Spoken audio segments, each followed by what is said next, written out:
غلط ہمارا مطالبہ؟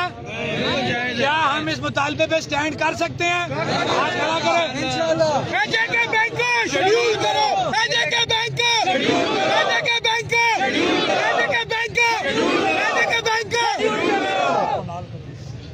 اب اسی طرح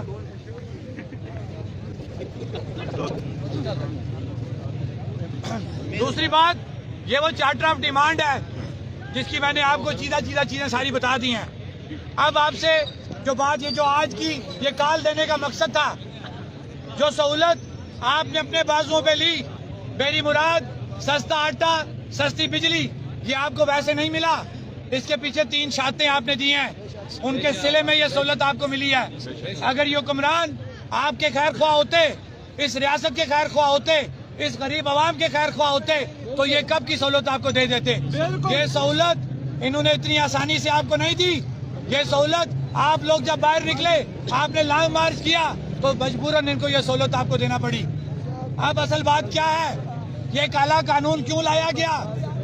کالا قانون اس لیے لایا گیا کہ ریاست کے لوگوں کو زیر بار کیا جائے، ان کو اکٹھا نہ ہونے دیا جائے، ان کو کرش کر دیا جائے، جموں کشمیر جوائنٹ عوامی ایکشن کمیٹی کو ختم کر دیا جائے، لوگوں کو تقسیم کر دیا جائے، اور تقسیم کرنے کے بعد جو سہولت آپ لوگوں نے سستا آٹا، سستی بجلی کی شکل میں حاصل کی ہے، اس کو ختم کر دیا جائے۔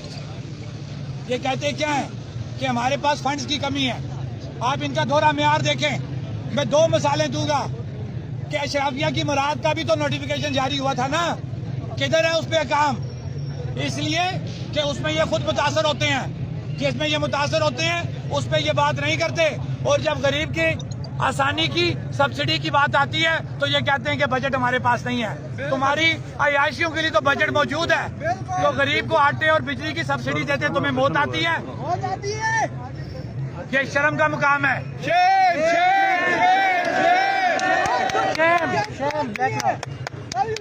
اب جو سہولت آپ لے چکے ہیں، میں ایک بات کل سے سب لوگوں سے پوچھ رہا ہوں، میری بات غور سے سنیں۔ اگر آپ لوگ، کیونکہ ہم آپ لوگوں کی بات کرتے ہیں، جموں کشمیر جوائنٹ عوامی ایکشن کمیٹی آپ کی نمائندہ کمیٹی ہے، آپ لوگ اگر آج یہ فیصلہ کرتے ہیں کہ آپ معاشی طور پہ اتنے مضبوط ہو چکے ہیں کہ آپ دوبارہ اسی ریٹ پہ بجلی لینا چاہتے ہیں، اسی ریٹ پہ آٹا لینا چاہتے ہیں، آج آپ کہہ دیں کہ اس کام کو ختم کر دو، واللہ حلفاً آپ کو کہتا ہوں ابھی ایکشن کمیٹی کو ختم کرتے ہوئے ہم یہاں سے چلے جائیں گے۔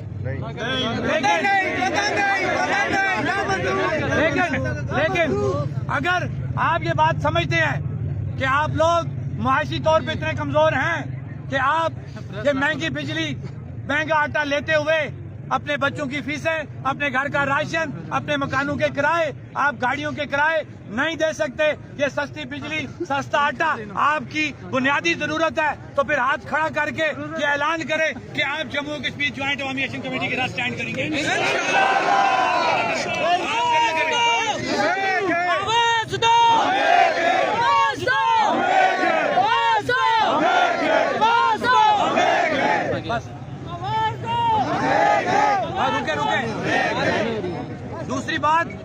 دوسری بات کہ یہ جو کال ہم نے دی ہے، اس میں ہمارے اسیران، خاص طور پہ میں مظفر آباد میں جب ہوں تو میں اپنے ان 2 نوجوانوں کا ذکر ضرور کروں گا، مجتبیٰ بانڈے اور علی شمریز، عارضی آرڈیننس لگا کے زیر بار کیا گیا، اور اب اور کئی جھوٹی FIRیں بنائی ہیں جن کے اندر ان کو زیر بار کیا جا رہا ہے۔ ہمارا مطالبہ ہے کہ فوری طور پہ ان کو رہا کیا جائے۔ اب اذان کیونکہ سٹارٹ ہو گئی ہے، میں اپنا جو اگلا اعلان ہے میں وہ کرنے جا رہا ہوں۔